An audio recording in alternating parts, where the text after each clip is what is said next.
I'm Bruno Raul Limana. I'm James Moose Thomas. I'm Johnny Spade, the new Ohio Valley heavyweight champion with the pretty new belt around my waist. I'm Shiloh Jones. My name is Ron Head. I'm the announcer for OVW. I'm Jamin Olivencia. I'm Alex Silva. I'm Rocco Bellagio. I'm Kerry Bodie, the Ohio Valley Wrestling fan advocate. Raphael Constantine. I'm Rand Perez.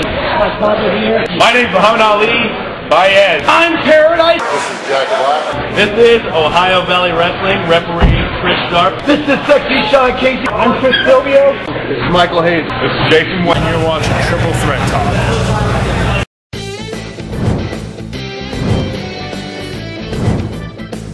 Welcome everyone to episode 46 of Triple Threat Talk. 46 episodes. Episode 46. Crazy. We're over the hill and we're 6 miles No, we're past. not over the hill yet. 40's over the hill.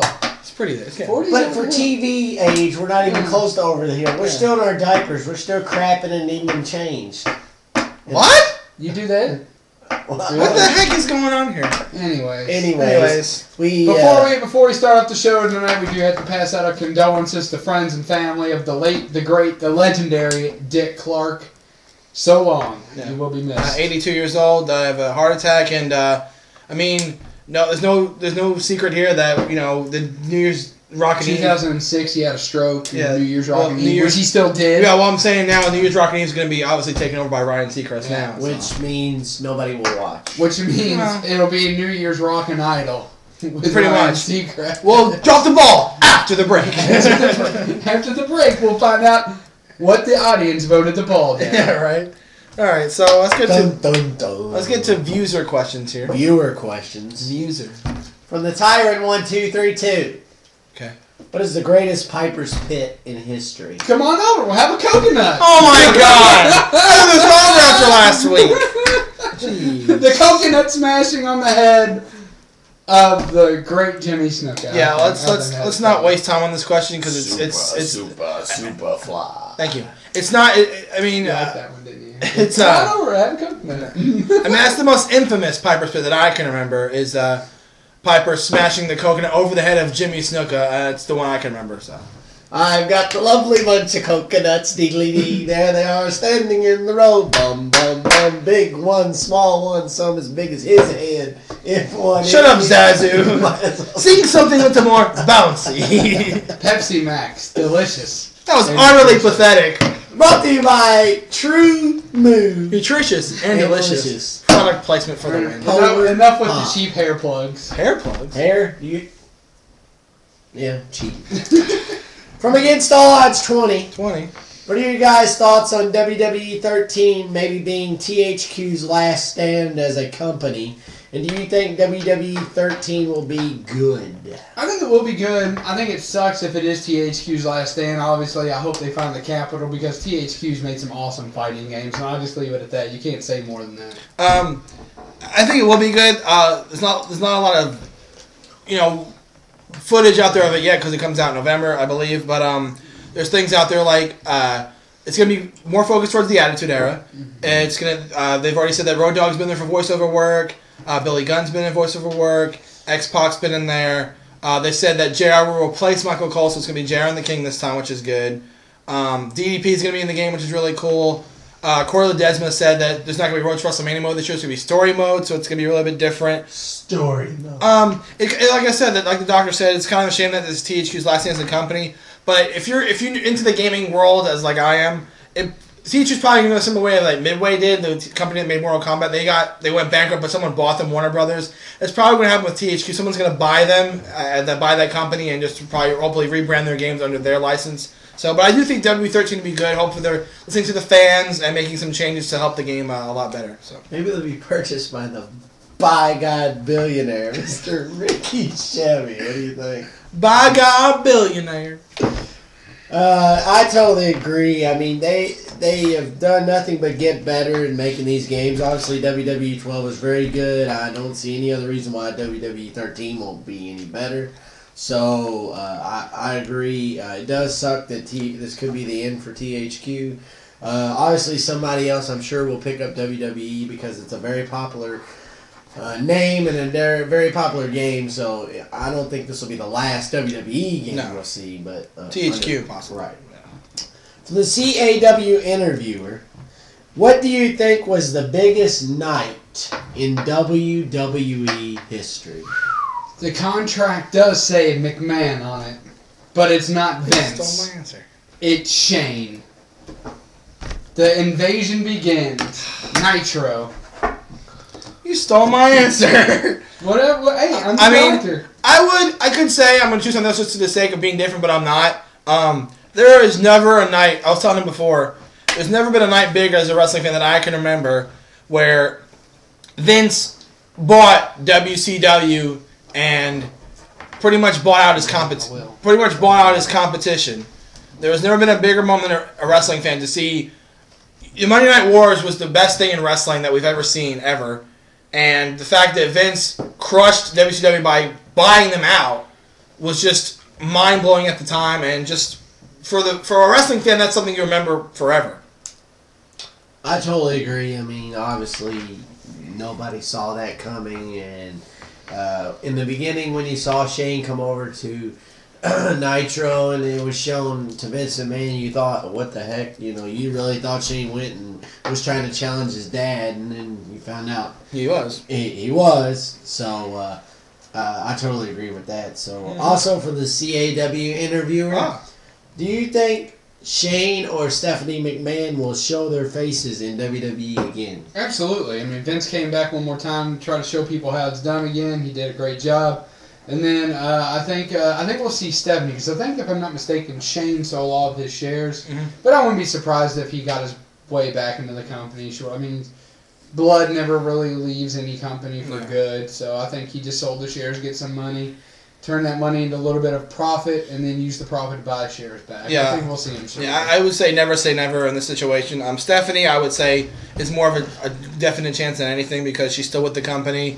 Vince, unfortunately, his time is over. She's going to take over, more than likely. So Shane, it's not as likely as it would be. But again, like the doctor said, he's part of the McMahon family, whether he's not with the company or not. He's still part of the family. So maybe eventually you'll see Shane somewhere down the road. But Stephanie, definitely going to see her eventually soon. Yeah, I totally agree. I don't see Shane coming back. I mean, it's an outside possibility, but he's already said he wants to do other things other than wrestling. It's pretty obvious that Triple H and Stephanie are going to run the show once Vince finally decides to retire. So I think that's the case there. For the Prototype 400, should WWE have another Tough Enough competition like the one that was hosted by Stone Cold Steve Austin? I don't think so. I think, I don't know, it's just something that they do with Tough Enough that really rubs me the wrong way, because it's more about politics. You know, it's not about who the fans really like, per se. I mean, because, yeah, they get a say in it, but at the same time, I mean, we all agree that the winner last year, I don't think he should have been. No, I thought the guy that finished second should have won. The guy that finished second definitely should have won. And I think it gets to be too political. No reality show, and this is just broad, Thank you. No reality show will ever be 100% truly accurate until judges have no say, and it's all about what the people want. Because people are about ratings. I mean, without people, you can't have a show because there are no ratings. So American Idol and all them, Jennifer Lopez, Steven Tyler, Randy Jackson should have no say. Well, they don't now. No, they do. They have 50%. Well, no, right now it's all voting. Yeah. The only thing they can do once they get to the final stuff, it's all the fans now. The only thing they can do is say it's good criticism, yeah. And they've already used one. Yeah. The only one they can use. They used it last week. Yeah. You're thinking of Dancing with the Stars. But okay, yeah, and The Voice too. The Voice. Yeah. But yeah, Dancing with the Stars counts. But yeah, I mean, seriously, I mean, it's one of those things where until you take judges out and give it all to the audience, it's never going to matter. Yeah, I mean, last year when I was at WrestleMania, the Tough Enough people sat right across from us, and that was kind of cool because they were building up Tough Enough at that point, so you knew it was going to happen pretty much after WrestleMania last year. This year, we're not really seeing anything Tough Enough-wise. I would like to see another one. I thought it was an exciting show. It kind of showed you where these guys are coming from, like the talented people that were on the show. where they came from, and they were from different aspects. Where some of them are from FCW, some of them are from other places, whatever. It was cool to see. It'd be cool to see something like that again. Maybe possibly like if Marcus Anthony got in there somewhere, or certain people you can see from different. Maybe some people from OVW would try out for it. I guarantee they would. So it'd be kind of cool to see different people from different aspects of wrestling come together on that good show. So I agree with him. I think it would work. The only problem I have is where is last year's winner? He's in FCW. I mean, yeah, but you don't hear much about him other than the fact that he got busted for drugs. I mean, that was the only thing you heard about him. And yeah, I realize he's in FCW, but I think as highly publicized as that was, and they have Stone Cold as the host, you would have thought that the winner would have, done something, right? So I don't know. Right. We have another question from the Prototype 400 that we're actually going to ask, but not at this current time. We're going to save it as part of an NFL segment. So we'll save that. Come on, NFL again. Yeah, exactly. Yeah. From the FWA owner 22. Who do you think is the best free agent pickup in this year's offseason? Is there any question? No. No. Peyton Manning for the win? Peyton Manning, I mean... Peyton Panning. No. I mean... Epic male. It's funny, Tim Tebow, you can't change that. No, I can't. Anyway, but yeah, I mean, Peyton Manning was the most sought after free agent this year, and the fact that the Broncos picked him up, and now the first game of the year they play the Steelers. Gee, who didn't see that coming? Yeah, right. So I mean, this definitely helps the Broncos, and it definitely makes the AFC West more one-sided towards them. So, but yeah, Peyton Manning, absolutely. So with the NFL draft next week. Oh. The Prototype 400 has asked that we delve a little into that. Just a little. And he says he wants to know which prospect is the Tom Brady sleeper pick this year. If you don't know what he's talking about, Tom Brady got drafted. When he got drafted by New England, he was drafted in the 6th round. And there are about six quarterbacks, sorry. I remember the Brady 6 documentary. There are 6 quarterbacks drafted above Tom Brady, and none of them play professional football right now. So obviously, we're talking about someone that they're not really giving a lot of attention to, but he's got a lot of talent. So. There's been a lot of speculation lately about Ryan Tannehill and whether or not he'll be going up the draft board. Yeah. I don't think he's my sleeper pick, though. I think my sleeper pick, and I've said it for a while, is Kellen Moore. The kid was almost going to win the Heisman Trophy 2 years ago. He was still a finalist this year. People say, wait, he plays in the WAC. He plays in the WAC. I don't care where he plays. Boise State crushed Georgia, an SEC team, this year. It doesn't matter where you play. It doesn't matter. If you can crush an SEC team like that, it's one of those things that it's overlooked, and it shouldn't be. Because it's like Lehigh and Duke, all right? Lehigh was never supposed to beat Duke, but they did. Kellen Moore is going to be a phenomenal pickup. Whoever gets Kellen Moore in the 4th or 5th rounds is getting the best deal. Whether he turns out good or not, on paper, you are getting the best deal anyways, because he should be a first-round pick. And he's not going to be. He's going to be a 4th or 5th round pick because of his size. But he's got the strength arm of Drew Brees and the size of Peyton Manning. I mean, he's just an amazingly built quarterback, and I wouldn't be surprised if one day we're talking about Kellen Moore being in the top 10 quarterbacks of all time. I think you might have the same answer I do. We saw actually earlier today on ESPN, Case Keenum from Houston. Obviously, the most infamous thing he did last year was throw 9 touchdowns in a single game. Oh, is that all? Oh, yeah, it's all right. That's all. But I think that says something about him, how good he is, and how he can stay in the game like that, throwing that many touchdowns, able to pick apart defenses. I think he's put in the right system, able to do what he did at Houston with a good team out there. Someone might pick him up and really be able to utilize him well, and they could really use a good quarterback like him. So I totally agree with him. Case Keenum is definitely my sleeper pick. I mean, everybody wants to talk about RG3, Andrew Luck, and Ryan Tannehill, and so I think Case Keenum is the definite sleeper pick. Right. So that's questions this week. Views are questions. We thank you all for your questions, comments, quandaries, queries, and criticisms. So with that, we turn it over to the doctor, and Doc anoint this week's Viewer of the Week. CAW interviewer, congratulations. You are this week's Triple Threat Talk Viewer of the Week. So with that, now Big B, if you would please, sir. Here's the by God billionaire himself. Doctor, give me the news. I got the bad case of the headline blues.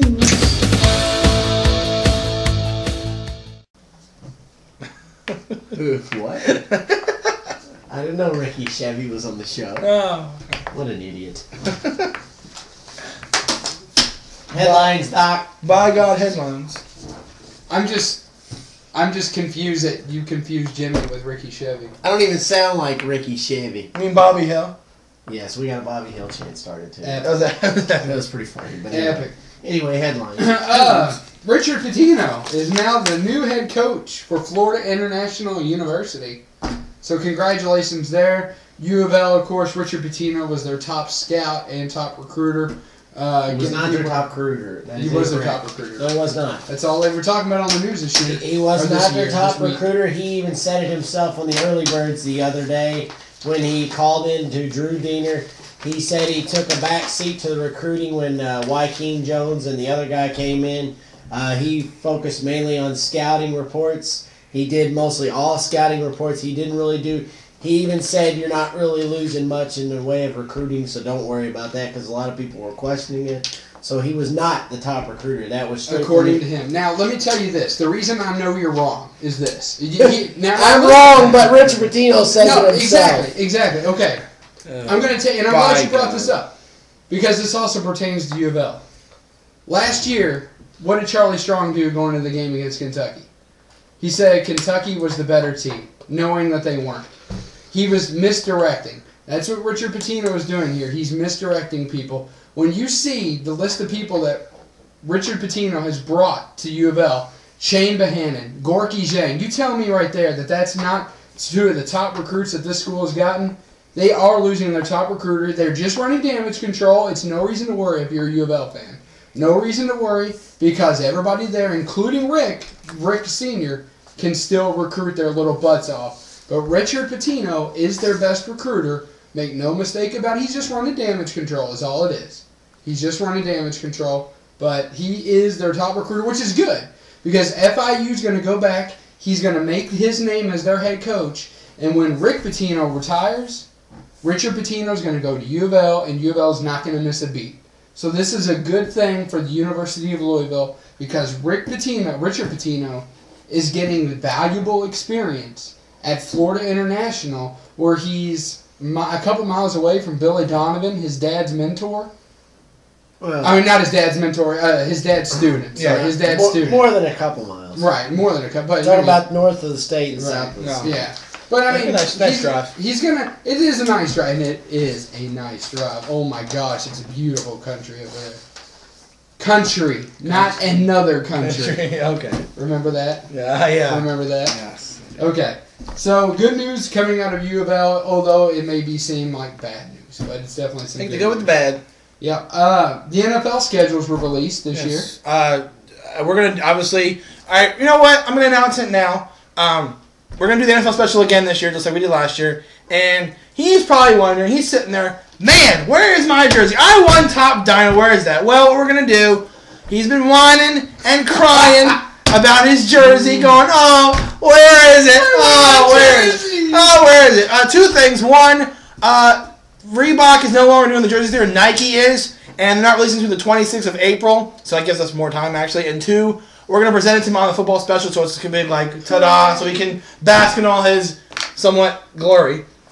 So definitely basking glory. Yeah, basking glory. So we'll give him the jersey. And I'm wearing my new hat too on that show, just for a second to show off the new outfit. What you'll see me looking like in game day. I'm gonna wear a hat because I know we don't like to wear hats here. I'm sure they're just. I know. Yes, they're marking it on their bookmarking it. They're saving it on their calendar, making it on their phone. But I'm excited because this hat, it took me forever to find, and I finally found it. But about as overjoyed as the people at OVW tonight. Yeah, but Doctor's missing. Some notable games that I saw. The first game of the year is actually on a Wednesday. It's the Cowboys taking on the Giants. Like we mentioned before, the first game for the Broncos is against the Steelers. My Seattle Seahawks play Buffalo in Toronto this year. That should be a good game. And you have some televised games this year, so do we. The 49ers have 5 games televised this year, which I actually said a couple of shows back before the schedule was released. Nationally televised games, including their first game, the re-kickoff of one of the greatest football rivalries of all time, the 49ers and the Packers. It's going to be an amazing game. But yeah, it's going to be a great season. Yeah, there's a game we might be going to.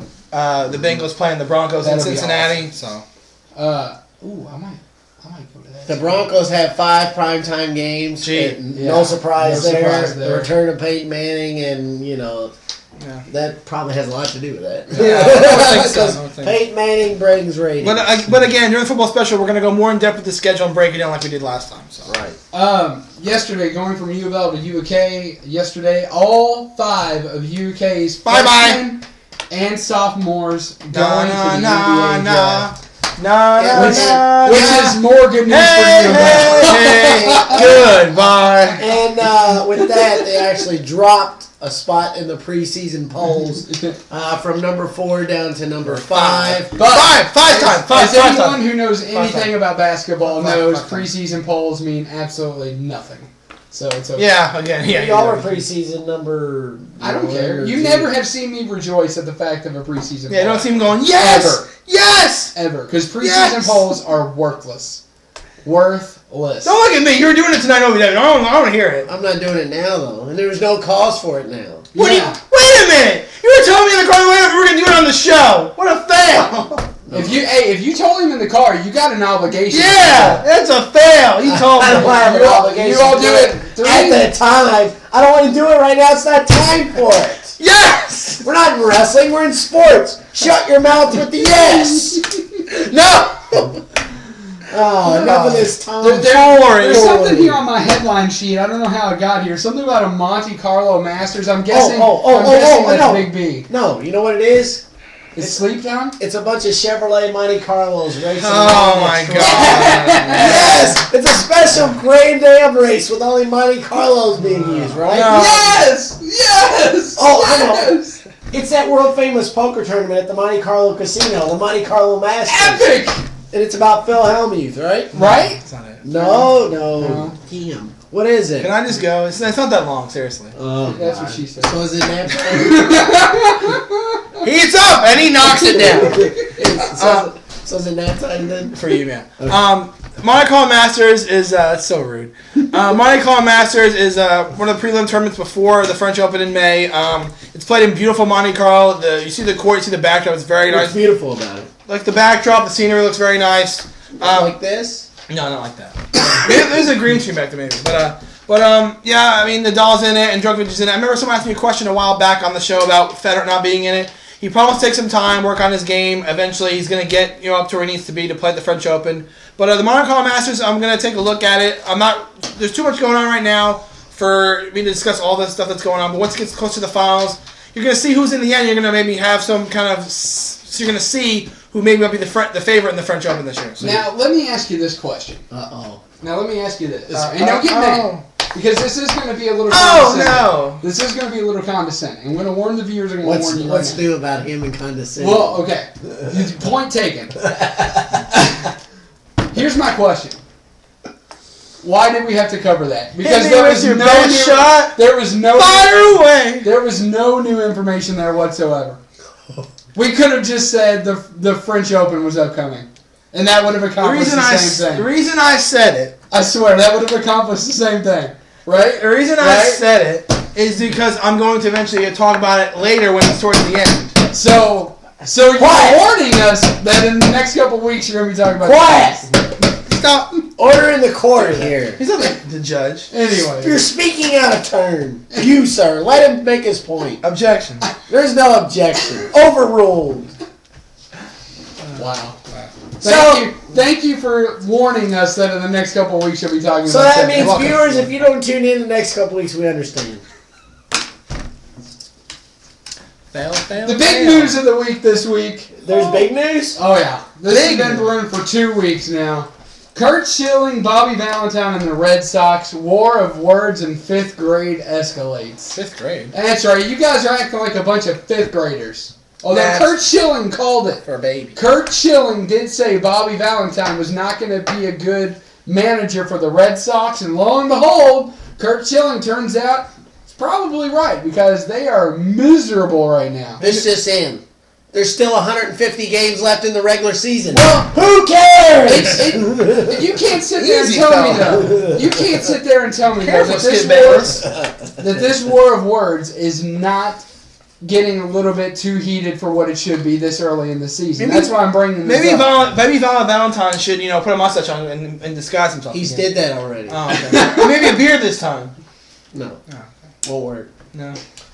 But, I mean, this thing, it's just, he said, she said, he said, she said. Who's she? I don't know. Shally shells, she shells by the seashore. But this is ridiculous, guys. Basically, that was ridiculous. Basically, Kurt Schilling came out and called Bobby Valentine out, saying he's not what the Red Sox need. He's not what the Red Sox want. The Red Sox are down. What are they? 4-9, something like that. Again, the season just started. Yeah, it's still the season is still early. But I agree. For the Red Sox to be having their troubles now, It's not good. Right. They're having a lot of problems. I mean, this is a big testament to what he's saying. They played the Texas Rangers. They lost 18-3. Who loses 18-3 in baseball? Seriously, I mean, 18 runs. And like PostMaster said, it's well taken that there's still 150 more games. So. But this needs to get resolved. Yeah, if you're having this many problems now, it's going to be getting worse later in the year. This needs to get resolved, and they just need to come out and say Kurt Schilling is right. Yeah. Kurt Schilling is right. He called this one on the nose. It's tough because the last manager, Terry Francona, he's more of a player's manager. Right. Bobby Valentine is not a player's manager. I'm a diehard Mets fan. He is not a player's manager. Trust me. Right. I mean, this whole thing, it just, somehow this needs to come to a head, whether it's Bobby Valentine saying, finally, yes, Kurt Schilling, you're right about me, but I've got a job to do, and I'm going to do what I can do within my means to do it. Yeah. And I'm going to bring this team around, and we're going to totally pull a Cleveland Indians out of the movie Major League, and we're going to come back winning and win the pennant. Winning. I mean, that's what he needs to do right now. Epic winning. So, Big B. So, Postmaster. We had some historical baseball nuggets to talk about. We do. First off, you want to tell them about the epic play that hadn't happened in 130 years. 130 years. So basically what happened, the San Diego Padres took on the Los Angeles Dodgers. Okay. yes. You're not saying it, you're just doing the motion. I know. I was counting on you to say it, but you let me down. We were going to do like a tag team. I'm in the middle of discussing. Anyway, so the Dodgers beat the Padres 5-4, and you're saying, who cares about that? So, it's very confusing what happened. Oh, boy. The batter for San Diego appears to strike out, okay? So, the catcher, if you're in familiar positions, the catcher is 2. So, the catcher 2 throws it to the third baseman, 5. The second baseman, who's 6. First baseman, who's 3. 2, 5, 6, 3 triple play has not happened in 130 years. Now, if you saw the clip, the umpire, looked like the umpire was calling it off, but it counted. The Padres were kind of confused. Everyone was confused, but nevertheless, the play did happen. They converted this 2, 5, 6, 3 triple play. So. How about the Magic that Magic Johnson's put back into? Yeah, they're like one of the best teams in the league. Yeah, this is nuts. Really so it's crazy. What year were you born? 1988. So you weren't even born yet when this next individual made his first major league start. No, I don't think any of us were. No, I was, and he was. What year was it? It was like 86 or 87. Okay. So, Jamie Moyer. Jamie. A pitcher for the Colorado Rockies. And a million other teams. Yeah. So many teams. He started his career with... Go down on the list. He started his career with the Baltimore Orioles, I believe. Anyway, here and over there. He wears number 50, kind of fitting. He's almost 50 years old. This past week... 50 years old! He picks up a win, and he becomes the oldest pitcher in Major League history to win a ball game. Pretty good. He only has about an 80-mile-an-hour fastball. Hey, it works for him. But it works. Like, he does... If it ain't broke, don't fix it. Exactly. Like, his moniker is getting hitters to swing at the pitch that's about a foot outside, and they usually end up dribbling it to the shortstop, causing. He has a lot of ground outs. He's a ground out type pitcher. Right. But hats off for him. He keeps plugging along. Plugging and chugging along. You know, he's close to 300 wins. His like Buster Olney said today on Mike and Mike, he was filling in for Mike Greenberg, who was on Live with Kelly. He said, I don't want to say he won't make it to 300 because I didn't think he would last this long. So the question is, could he get to 300? It's a possibility. I think if he gets to 300, that's definite Hall of Fame material. Even if he don't get to 300, I know Buster Olney said, I don't think he'll get in the Hall of Fame. I mean, I think he should. I mean, he's been in the league 20 plus years. I mean, he's still chugging away. He's still chugging away. He's a gamer. He's a baller. No. Shot caller. But I agree with you. I think 300 would stamp his Hall of Fame ballot. Right. So, the NHL playoffs. Playoffs are the most epic playoffs in all of sports. I will argue that to a T. It's even better than the NCAA tournament. T. It's the most exciting and exhilarating thing to watch. Well, I don't think it's very exciting for people going to the hospital. You've already had a league record 10 suspensions. Most penalty minutes in like ever. And over 50% of the games have gone to overtime. Which is awesome. You got one guy getting taken out on a stretcher. You got another guy. Goalies getting knocked out. You got goalies getting knocked out. You got guys getting their face planted head first into the glass. I mean, rough and tumble. But just to go over a couple things, as of the show, the Ottawa Senators trailing the New York Rangers, who you said would probably win it all. I think that was your pick. Yeah, the Rangers look good this year.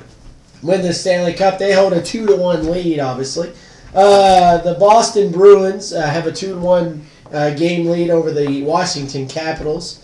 The Panthers and your New Jersey Devils, unfortunately, they took a loss. They were up 3-0 last night. 3-0. What happened, Brodeur? Gave up 4 unanswered goals, Like and the Panthers take a 2-1 series lead in that one. The Philadelphia Flyers and the Pittsburgh Penguins has been nothing but a freaking... What was that word? What? You said peeners. Oh, penguins. Okay, you meant to say penguins. Okay. Anyway, it's been not a hockey game, but a freaking war, a bloodbath, a boxing match. So the Flyers led the Penguins 3-0. 3-0. And they were playing in Philadelphia tonight. So you're thinking, whole entire recipe for You're thinking, oh dear God, it's going to take America. Bring out the broom, sweep them. Sidney Crosby's going to have to play his arse off. Sweep, and they did. The Flyers scored 3 goals. 3 goals. Not bad. That's usually a lot of times 3 goals wins the hockey game. But the Penguins, they didn't score double. No. They didn't even score triple. No. They scored 10 goals. 10 goals, so they're still alive. They still have a faint heartbeat. It's not very good, but it's still there. It's 3 games. It's like the Pittsburgh Pirates defeated the Philadelphia Phillies 10-3.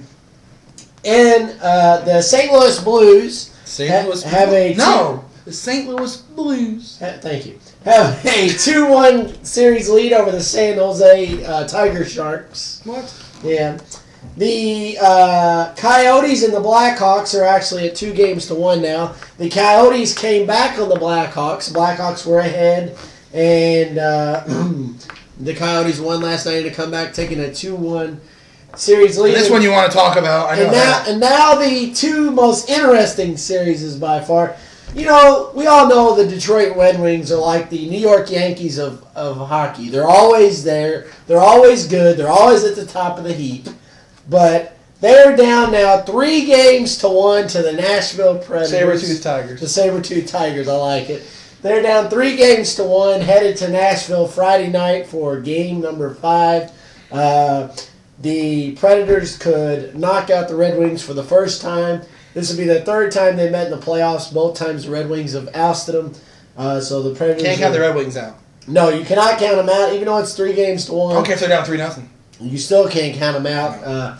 But it's been a very interesting series. I mean, you've had a lot of, like you said, fighting and scrappy play. It's just been very good. Yeah. And now the one you want to gloat over. Of course, because I call it. So I said if there was one series where there could be a big upset or a big, last week on the show, I said the LA Kings could potentially upset the number 1 seed Canucks in the 7-game series. Mother Canucker.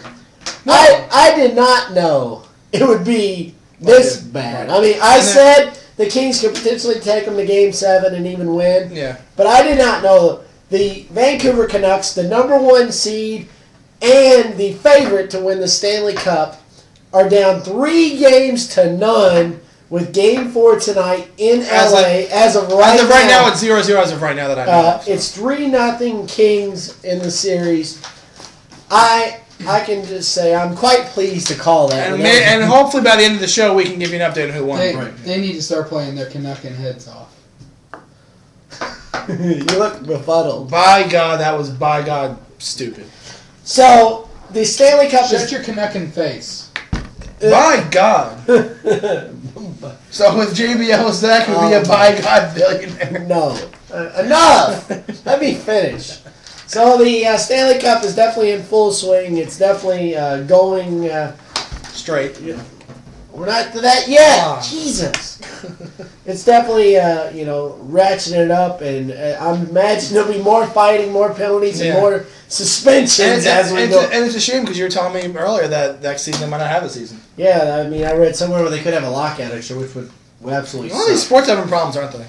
So, moving on from that, I guess we will move on to going left. I'm going left! And it's not often I say this. Oh.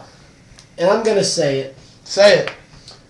That was the most boring race I've ever seen. As a NASCAR said fan, that last year too. You can't say it. As a NASCAR fan, that's gonna hurt you deep. Well, 3 cautions in a race last year. Well, it's not that it hurts me deep, but it's like I told people the other day. I was like, look, when you have 36 races in a season, not every one of them is going to be good. You're going to have a couple clunkers along the way. As a NASCAR fan, if there's a race that you see is boring, you turn it off or you just continue to watch it? No, I still watch it. Okay. I mean, those clunking Canuckers. We're off that now. I'll still support it either way, Yeah. So, but anyway, Greg Biffle wins a pretty non-eventful race. There was only 2 caution flags, and they went the entire last 240 plus laps under green flag condition. So this was me in front of the TV, like, and we're going left. I was waiting for something to happen. It was kind of a no. Tim Holt race. No. It wasn't. Wait! Yeah, that's kind of what I hoped, but nothing happened. Guess what? Nothing happened. Nada. So, final Full Metal Jousting update of the year. Wait a minute. Before you get to that, tell us about NHRA. Oh, well, go straight. If you have never seen an NHRA race, I never have. You have got to check out 4 Wide. Why? Because it is freaking epic. Why is it freaking epic? Because they put 4 cars next to each other and they hit speeds of like 280 miles to 300 miles an hour going down the stretch.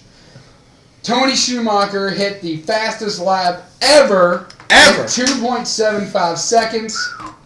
Going down a quarter of a mile. Freaking amazing. Did you see that funny car blow up? Yeah, they were going down the in the third lane. I was like, oh my god! Going in the third lane, a funny car just flat out exploded. Thankfully, the driver walked away. But like I said, Tony Schumacher did hit the highest, the quickest time ever. However, Spencer Massey takes top fuel instead of Tony Schumacher. Robert Hight gets his 4th victory of the year. For Team Force, all Team Force winners have been all funny car races this year have been won by Team Force. How did Team Tie-Dye do?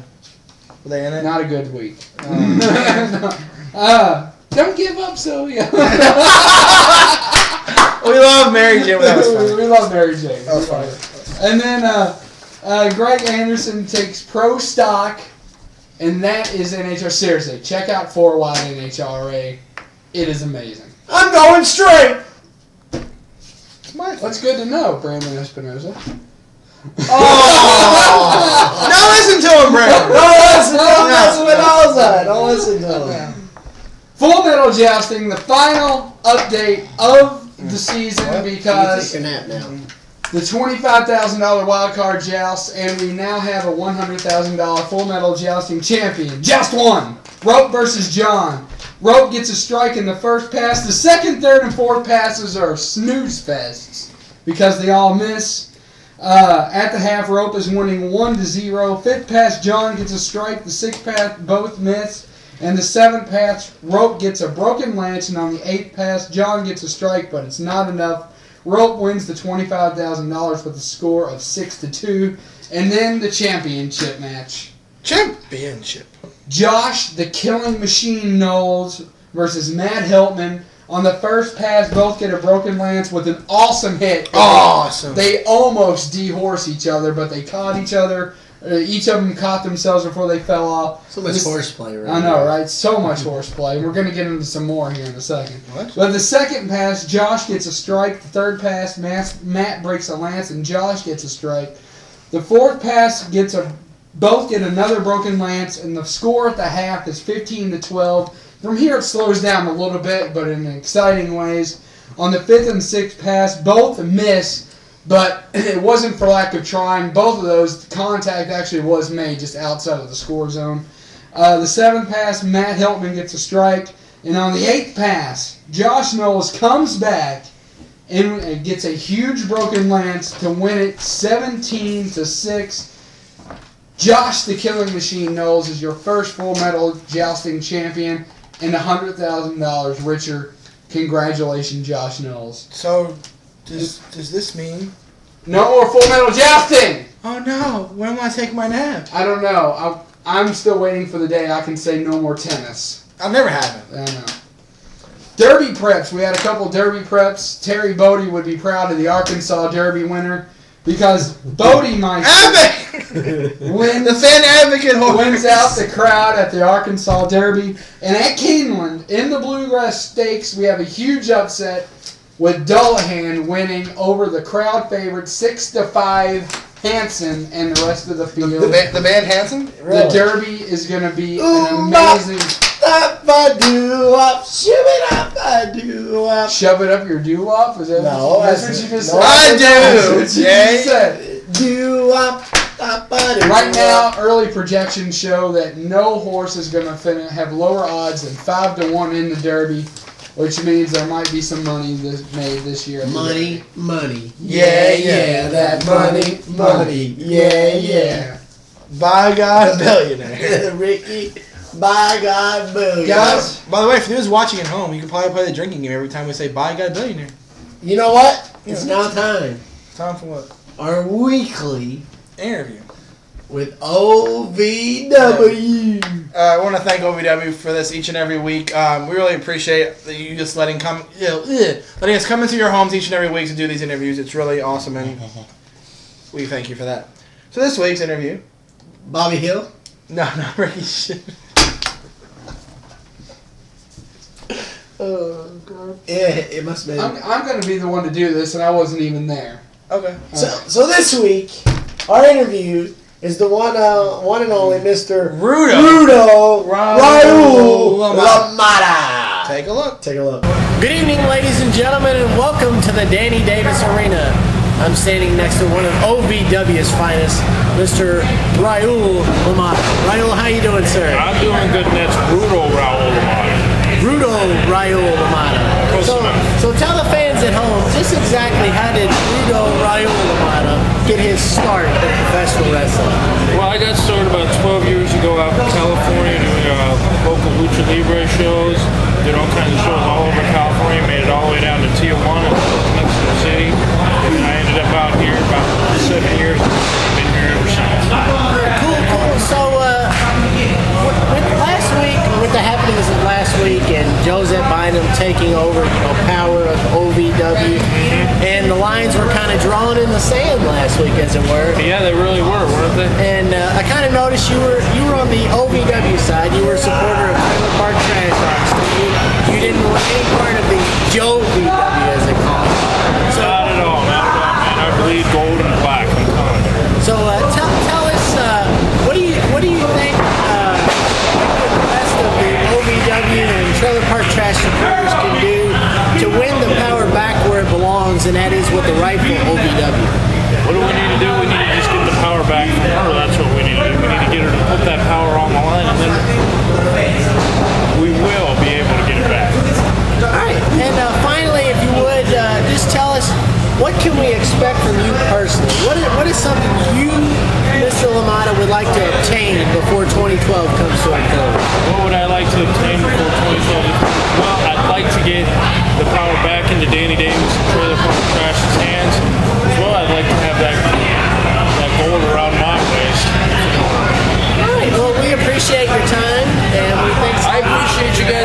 This was a blast, I'm telling you. All right. All right, I want to thank Mr. Rudo Raul Amato, who's getting kind of buddy. He's awful chummy, isn't he? Yeah. He's awful chummy. He put his arm around me, hey, buddy, But I want to appreciate, I want to thank him for doing that. He was very good, by the way. Very nice guy. Yeah, very nice. So, we went on to the TV tapings from this past Saturday. Start off the show with something that we kind of had to expect after what happened with Saturday Night Special, where Rob Terry won the right for Josette Bynum to be the head of OVW. She divided the locker room, basically. Everyone from the locker room came out and decided to pick sides. And of course, you picked OVW's side. I Because you're a fan. No, I like Jovi. And me and the doctor here picked Josette's side. So you're over there in the Outcast, and What? we're over here with the Epics. I cheer for Mama Levi's over my You're, you're an Outcast, and we're Epic. Face it. Anyway, moving on from that. By the way, Dean Hill's still mad at you. Yeah. He said he wasn't on Facebook. Facebook doesn't mean anything. That's right. Anyway, Just ask you know who. Okay. yeah. No names need to be mentioned. Yeah, right. So, Alex Silva defeated this new talent named Navy Blue. Is that what his name is? It's what it said on the name Wait, card. Okay. Maybe. Navy Blue. Dude, we actually met first. I know he That was. awesome. He's like, Hey, hi. where do I go? He walked right up to What? us, asked us where he went. Welcome to the OVW family. Yeah. You had your first encounter with Triple Threat Talk. Yeah, hopefully not your last. Where Navy. Navy? But Alex Silva smacked the taste out of his mouth in that match. And also, Alex Smith almost. Alex Smith! Yes! Yes! Yes! Yes! Yes! Yes! Yes! Yes! Alex Silva almost face planted himself during that match. Oh, yeah, that's right. But I do want to say this. It's respectable OVW to not show the wrestlers in that light, because I watched the show this week and they actually edited that out, which Did they? I really was happy about to see that, not to show him doing that, because mistakes do happen. Right, they do. And he was obviously pissed about it. He was incredible. Who wouldn't be pissed? That's why I was bringing it up, because I wasn't bringing it up to make fun of Alex Silva. Yeah. But the way you can tell certain people have certain passion for the business, because after that, he was so upset at himself, and you could see it. I think all the anger he had, he laid his hand into Navy Blue's face with that slap. And no, I mean, you could tell, if you watch that match, you see the aggressive nature of Alex Silva. That is probably why, and I'm actually bringing this up to give kudos to Alex Silva for taking it so seriously and just putting it behind you. You make that little part of it and show people, you give them a reason to forget about that. And that's why I want to bring that up. Yeah. Because that is classic stuff. Good job, Alex Silva, on not letting that bother you. Yeah, absolutely. So the feud between Dylan Bostic and Randy Royal continues. Apparently now, with the dividing the locker room, Taylor Hendricks has switched sides. Now she's with the heel side now. She's with Joe VW. Epiphany came back. So we were saying tonight that possibly she's going to face Taylor Hendricks for the women's title down the line somewhere, because she's the only women's wrestler I can think of that they still have that they use more often than not. So Moment in Paradise. So Saturday Night Special, we had Espinoza face Paradise, and if Paradise wanted to show that horrible video. What horrible video? Yeah, No, there was no video. there was something, There was a part of a video. part of a video. But it was cut short because Josette Bynum. said you didn't get my permission, number one. And second of all, you're right, I did have to show the tape. But I didn't say how much of the tape I had to show. Good call, Josie. So she cut it off when she But felt still it. some very incriminating stuff on there. Not very And he much. actually did post the whole video online. What a. What a Good job, Paradise. very unacceptable. How could you do that to Espinoza? Yeah, how could you do This that? sucks too, because I like both these guys. We like But all of them. Paradise is funnier. Anyway, Paradise is funnier. so now I don't know. Let you take this next topic. Me? Yeah, you. Okay. So, at Saturday Night Special, Los Locos defeated Rudy Switchblade and Jesse Goddard for the Southern Tag Team titles. Wasn't too happy about that. You weren't there and you weren't happy about it. No, I wasn't there and I wasn't even happy about it. So, being that it's now Joe VW, and of course Anarchia was sent auspiciously, which, good job by Josette, by the way. Excellent. Excellent playmaking. I like it. To send Anarchia on an autograph signing. Hey, in. you know what? He needs to go out and reach out to fans. That's right, he should publicize. We don't know how long he's going to be here because TNA has graciously lent him to Joe VW. Now, So he has to get out and fraternize. that's not her fault. No, it's not her fault. She's just doing something for him. If she's doing something to give back to the fans. And it's not Ryul's fault that he's a title holder, which means a title can be defended whenever told. I mean, you're a champion, you should be able to defend it anytime, any Right, place. Shout out to Beth Phoenix. Right. 59 days now without defending the title? It's up Good there. job. So we have a rematch. Sort of. Sort of. Yeah, sort of. Rudy Switchblade and Jesse Goddards take on Raul Amada for the Southern Tag Team Champions. And for the third time, according to his posting, which I said was the most spectacular happening on OVW, other than the birth of Joe VW, Oh, Mr. Spectacular, Jesse Goddards and his partner, Rudy Switchblade, are the new OVW Southern Tag Team Champions. Good job. Good planning. Good win. Excellent. Excellent. Golf clap? Golf Excellent. clap. Excellent. Excellent. Excellent. Excellent. so the beginning of the segment, with all the locker room divided, you had, pretty big names out there. They were picking their sides. One person was missing. Silvio was missing. The TV champion. The TV champion wasn't there. Just to pick sides. Who does he think he is? He's Silvio. How dare him? So He should be punished. Joseph was wondering where he was. Silvio, at the end, made his choice whether to join Joe VW or not. And he made his choice already. He made his choice. He made it clear. He used that TV title as a weapon. Taken out. You rotten, dirty, you know what. How dare you? Hey, it wasn't a match. He can use whatever he wants. took out He Mr. tried to jump it. That was unprofessional. He took out It Mr. was disrespectful to Josette Bynum. What was and the family. disrespectful to the fans was Josette calling him out like that when Mo Green and Mary Jane were exposed to harm's way. Oh, That's what was so- That's what was unacceptable. He took out Mr. Spectacular and switched with the belt. And he took out Rob Terry. Which is The low blow. awesome because Chris Silvio took out all 4 members of the family without the help of Mary Jane or Mo Green. Because of his dastardly actions, Rob Terry wasn't there this evening for the OVW tapings. Because of what he did, Josette had to take money out of the pockets of OVW and send Rob Terry on a nice vacation so he didn't sue OVW. So see what you call it, Silvio? But he didn't give up. Utter disrespect. Utter ridiculous. Utter. That was the most epic thing of life. So That let's was take But yeah, so Silvio, don't give up. so that's what we did for this week. So we'll preview this. Preview this week. You have Silvio defends his TV title against Muhammad Ali Vaez. You have Michael Hayes and James Moose Thomas taking By on. the way, Oh, by the way, I am Michael Hayes' probably #1 fan. We know. But I'm watching you, buddy. You cut in front of me at the Big Brother auditions. We talked Unacceptable. We talked to him about that. Well, what he said? He said my name was on the list as a VIP and I had to do what I had to do. I'm watching you, pal. I'm watching you. So The doctor has his eyes on Yeah, you. so like we were saying, Michael Hayes and James Moose Thomas took on members of Bowling Services 2.0. And the main event was a triple threat match between Johnny Spade, Ruby Switchblade, and... Jesse Goddards. Wow, I thought you were going to say Mr. Spectacular. Mr. Spectacular, but you left out a match. I did. Shiloh Jones With one arm tied behind his back. took on Adam Revolver. Which... Well. No. Fail. Oh, fail. We were doing that tonight, and one of our friends, Mike, he was like, really? Yeah, he's like, really?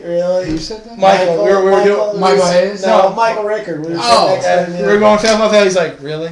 But the one thing I must say for the tapings that won't give anything away, but definitely that happened, it was pretty spectacular, obviously, was the idea that, number one, me and you were the only 2 dudes in the building that were chanting Espinoza, and the entire arena, honest to goodness, me and him were chanting Espinoza, and the entire arena chanting sucks. You know why? Because the doctor was not there to present his fear factor to the rest of the year. Because you all have to admit, when I'm there, we at least get 6 or 7 other people to join in.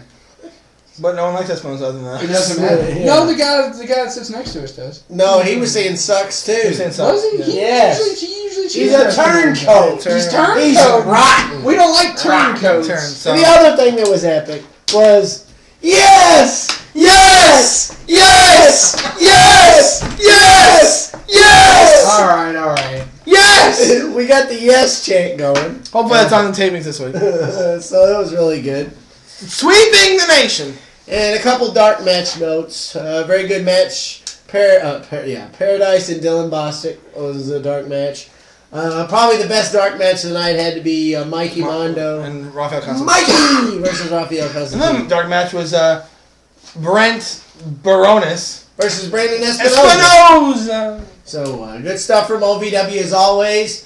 We want to thank Terry P. Bodie, obviously, for all that he does. Visit his fan page at thefanadvocate.com. I'll post all the links to everything. We also want to thank Frank Miller, a.k.a. Trailer Park Trash. We want to thank Raul Amata for his interview this week. We also want to thank Carl LaGreca for his fine help as always. You can, And we also want to thank Mr. Slice. And yet again, tonight...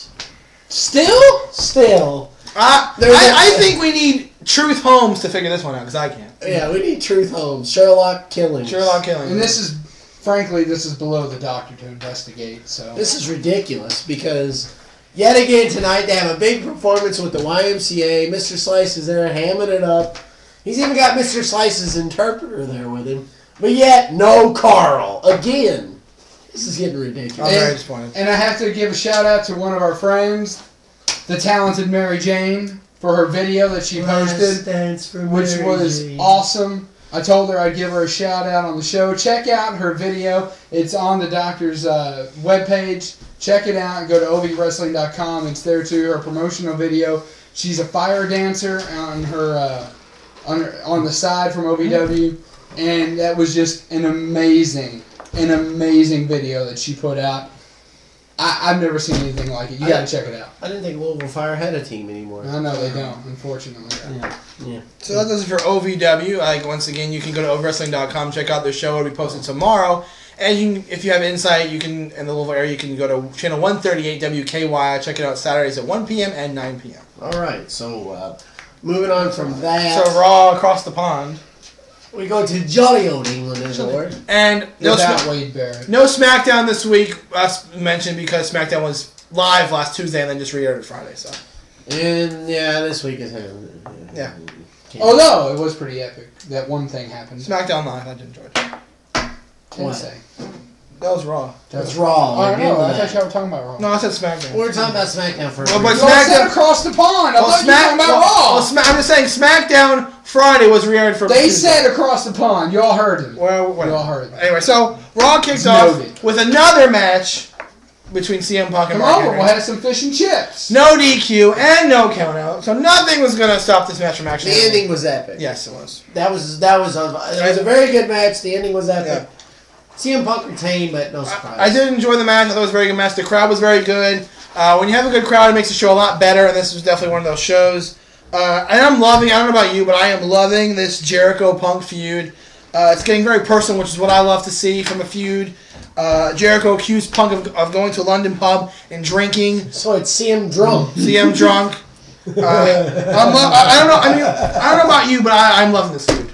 I love it. Like I've been totally agreeing with you the whole time. I think it's great. I saw where some people say, "Oh, it's getting old." I'm like, how can it get old? It just started right before WrestleMania. This will only be the second pay-per-view that they fought, and it's been absolutely great. I mean, well, you could say it sort of started at an Elimination Chamber, but I'm just saying from the standpoint, I love how they're flirting with the Attitude Era type, right? Promos and way they're going with this. It's very good. I like the business aspect of this. Yeah, the Attitude Era is clearly rearing its head, and we love it because this, as they said, it's getting very personal. This is getting the type of feud that we came to know and love. Yeah, I was telling him it reminds me of the Attitude. It's something very personal and bringing the family into it. They're doing an excellent job with that. So we saw a candid interview with Brock Lesnar, and he revealed why he's back in WWE, which is because. Wants to beat up John Cena, pretty much. Really, if he was there for over the last 8 years, John Cena would be carrying his bags. Whoa! I agree with that to an extent. I think if Brock Lesnar never left, he would be the guy. Cena would be big, but not as big as he is. There's no way. Lesnar would be the guy. I think I agree. Yeah, with that. Lesnar would be the guy. Then Daniel Bryan defeated Kofi. Yes! Yes! So the yes. The yes lock! Yes! Yes! The yes. Yes! That's what we were going Yes! for. The yes lock. Because as you've noticed on Triple Threat Talk, we're not talking about each match, just about the big things that happen. The yes lock. That's what we were going for right there, the debut of the yes lock. Yes, The yes lock. Again, this is just like the crowd in Miami after WrestleMania. The crowd was hyped for it. The yes signs were the yes chants. It was phenomenal. This is why I love the WWE. The crowd experience getting into it makes the show more enjoyable. Am I right? That's right. Yeah. You're right. So All right. So the mystery opponent. announced by the All right. GM of Raw and It frankly SmackDown, gets annoying. John Laurinaitis. There we go. the downward spiral of John Cena Continued. Yeah, really. as he is beaten by Albert, no A-Train, no. no Lord Tensai. no the great Bernard. That's another one of his names. I don't know, but anyway, Lord Tensai. Lord Tensai defeats John Cena via the something bomb. He used to do the finisher as Albert. The Albert bomb. It was called the Baldo bomb. I don't know what the heck he That's called what they it. called it. Yeah, But bomb. David O'Falga apparently had something to do Oh, with he had a this. match too, by the way. He fought Santino for the U.S. title. But Yeah, no it one was cares. Santino won, but anyway. That's why we didn't mention it, because no one cares. Not that no one cares, but it's just... One funny thing I'd like to mention from Raw that, like you said, was Oh, hilarious. yes. Sherlock Truth was absolutely hilarious. And don't forget Jimmy Watson. Jimmy Watson. That was hilarious. I was like, oh my god, this is funny stuff. But I do like the fact that they built Lord Tensai to beat John Cena. Oh, yeah. I like that a lot. I mean... It shows that he's not to be trifled with. I mean, does this mean that, the normal path you see where someone's having a downward spiral and they eventually rise above, does that mean he's going to beat Brock Lesnar in Extreme Rules? Rise above hate. Exactly. I think they will. I don't see them having Cena lose back-to-back pay-per-views. I think he's going to. I don't know. It depends how... If they want... Because we've been talking about WrestleMania next year. If they want Brock Lesnar to be champion, do they have him beat John Cena in Extreme Rules? I don't know. It's hard to say. It's hard to say. So. But I didn't know Lord Tensai turned into Tajiri, so... Yeah, who knew, right? Yeah. Green Mist. Green Mist, yeah. So, Needs evolving. definitely interesting stuff from WWE Next week's Raw is a 3-hour Raw, so... which should be good. It's the Raw before Extreme Rules, so we're going to do our pick'ems as usual. Yeah, and we should be getting close to the draft. Yeah. The draft is in less than 10 days. The NFL draft? No, I'm talking about the WWE draft. I don't know. They haven't announced it yet. No, but we should be getting close. It's usually I don't know if they're going to do it or not. It may not. But he was saying that the NFL draft is next week. Yeah. So We'll probably review. We'll cover it. We'll do a little preview next week. Who we think's going to go where and stuff like that. So. All right. You have a wild card this week? I'm going on the golfing trip. We go every year. I've been taking some golfing lessons, as they call it, flogging. Flogging. But I've been doing pretty good. Been hitting the ball steadily, about 250 with my drivers, and very, very good with my irons, which is Your irons? a switch from years past when I would hit the driver very well, but it would be like a polo match minus the horse on the fairway with my irons. You go with the iron? That doesn't even make any sense. So The iron! I get it, Oh. but it doesn't make sense. You can't hit a golf ball with an iron. You're saying you're good with the iron. That's what I meant. I get it. I'm just saying it doesn't make sense. Ah. But Exactly. anyways, I couldn't hit the ball 10 to 15 yards with my irons, and I know what you meant. yeah. But now I can, so It's all Greek to It's me. gonna be awesome. It's all Greek. I'll leave tomorrow. That's why I wasn't at the show tonight with OVW because I had to pack. It was such a So disappointing. so I know they Unprofessional. They missed. no respect. But no respect. no You respect. sir, You have a wild card? go ahead. Alright, my wild card is a pathetic one. Alright. Oh God. So let's see. This yes thing is nothing short of amazing. Spectacular. So they make a t-shirt. Daniel Bryan wears it. It's on Raw. It says yes, yes, yes on it. I gotta get one. I gotta get my hands on one. I gotta wear it on the show, right? So it wasn't available until April 10th. So I wait till it's available. I purchased my shirt. I purchased it. Mm-hmm. And I get a confirmation on my email saying... Yes. Yeah. Yes. Yeah, pretty much. Yes. I got a confirmation in my email that said your order being processed and it'll be shipped in the next 6 to 8 days. Great! So today I got an email. Backlog alert! Sorry, this item is on back stock, and it'll take a while to process your order, so I'm not going to get it the next 30 days. If it's on back stock, that means they have it. You mean back order. Back stock order. means they have it in the back Sorry, room. back order. Get it right. Back order If you're alert. going to complain, at least complain right. Yeah, back order alert. So, the fact this shirt is phenomenal with Yes, it's so popular, I can't even get my shirt on time. Oh, well. Well. Anyway. Oh, well. Fail. So the Madden 13 cover has come down to Calvin Johnson And Cam Newton. and Cam Newton. That is the final two. So if you're a Panthers fan or a Lions or fan, a Lions fan, you're I bet you're pretty happy that Cam Newton beat Patrick Willis. yeah, because He was like chomping at the bit. Oh, Patrick Willis wins, I could be in trouble. we all know the Madden coice. It's definitely Don't ignore it, it happens. It does happen, and apparently New York does not like Tim Tebow. No. Got utterly booed. There's out a of the- shock. The New Yorkers don't like a good sport like Tim Tebow. Huh. There's a But shock. anyway, he was at a New York Yankees game wearing a New York Yankees hat, and they booed him out of the stadium. Alright, so this is for walkover. Should have went to Jacksonville. Yeah, Tim, come on. Anyone have an idiot? I got my cash today. By God, billionaire. Anyone have an idiot? Come on over. We'll have coconuts. Anyone have an We'll idiot? get cash. Anybody have an idiot of the week this week? Yes. I know. You said you had one. Mm-hmm. Lay it on us. My idiot of the week. You know, in sports, the crowning achievement is winning a trophy so you can display it and look at your achievements. Story time with Big P. I'm setting it up, quiet. So the That's a good idea. The Alabama Crimson Tide, they win the national championship in football. Congratulations. Roll Tide! Thank you. They win the national championship. They get that nice crystal trophy. Gorgeous trophy. Oops. They dropped it. It shattered. It was dropped. It was dropped Yes, this past true week and it story. shattered. Their championship trophy was shattered. They dropped it. Who And dropped it? So one of the players is One of the dead. players' dads dropped it and it shattered. Everywhere. So they have to pay. They have to get a new one. The squad has to pay for Yes, it. they do. But and I read an article. This is not the first time it's happened. No. But Alabama. It happened with the last time it happened was actually another SEC school. I think it was Florida. Okay. I think one of the Florida fans got a hold of it. That's a nice trophy to shatter. Very, very nice. So It's pure crystal. So Alabama dad. You're listening to Triple Threat Talk. Idiot of of the the week. Oh, good show as Still always. not as good as the guy that put the tree on his own house. That's up there with the safe one. I love that. That's funny. Yeah. That and the safe. Come on over, let's chop down a tree. We'll find. We'll sell a safe. We'll for sell a safe on $20,000. eBay. We'll have coconuts and Cuban coconuts. cigars and tea and Come crackers. on over. Come Still on waiting on over. that call. We'll play Caribbean Stud. Come on over. You are a Caribbean stuff. Oh, thank you. I appreciate that. Problem. What are you doing? Will you close the show? I will. All right, good show as always, everybody.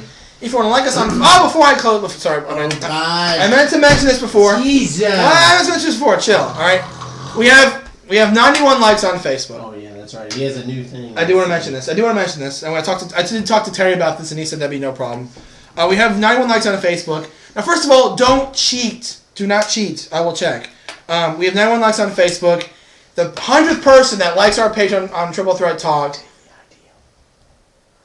What you need to do is dislike the page and then like the page so you can get that autograph photo. But you didn't hear it from me. Anyway, enough of that. But yeah, I mean you can hear him obviously. The 100th person that likes our page on Triple Threat Talk will get an autograph photo from an OVW superstar of their choosing. We'll set that up. Ooh, pick me, pick me. You already like it. Triple Threat Talk viewers, or Triple Threat Talk members are not Allowed. eligible. I will know if you are cheating. But if you get Michael Hayes, I will buy it from you. Well, they just get an autograph of yourself. You see him every week. Yeah, really. Scratch that statement from the record. Yeah, right. So, do something for the fans. Do something for you guys because you support us, and we really Why? appreciate it. Last time we tried to do something for the fans, the ungrateful son of a guns said send it back. They didn't want it. Screw the fans. Whoa! All right, enough of that. If you want to like us on Facebook, you can like us on Facebook at facebook.com/triplethreattalk. You can follow us on Twitter at triplethreattalk with one T and the end. And you can send us any comment or question you have at triplethreattalk@yahoo.com. Check out Terry Bodie at thefanadvocate.com. Check out Mary Jane's video. And for Triple Threat Talk, this is Big B. This is Postmaster Jones, the official media guru for Josette Bynum. Oh my OVW god. Oh family. my god.